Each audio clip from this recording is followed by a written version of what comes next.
Viral seorang makeup artis, Mua, yang ikut bantu warga memasak setelah merias pengantin.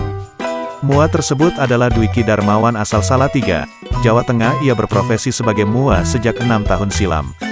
Belum lama ini, Dwiki mengunggah kegiatannya merias di Kabupaten Pati. Dalam unggahan di akun TikTok @hi_bymax ini, Dwiki terlihat memasak bersama ibu-ibu di lokasi hajatan setelah selesai merias. Menurutnya, momen memasak bersama warga, khususnya ibu-ibu adalah hal yang menyenangkan. Pasalnya, kegiatan tersebut memperlihatkan nilai gotong royong antar warga. Lihat warga yang gotong royong senang, ngobrol, lihatin mereka masak senang. Jadi ngingetin pas waktu kecil di rumah, seperti nostalgia, ucap Dwiki kepada tribunnews.com, Minggu, tanggal 12 Desember tahun 2021. Saat dikonfirmasi tribunnews.com, Dwiki Darmawan berprofesi sebagai makeup artis, Mua, dari Salatiga, Jawa Tengah.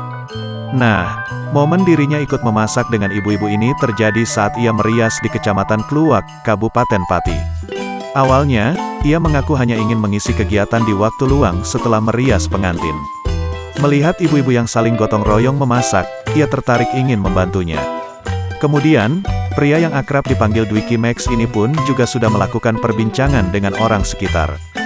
Jadi ceritanya, weddingnya ada di rumah klien, kemudian ada yang masak-masak bersama di dapur belakang rumah. Rame situasinya dan senang bisa guyup sama warga lainnya, ucapnya. Melihat suasana tersebut, Dwiki teringat masa kecilnya.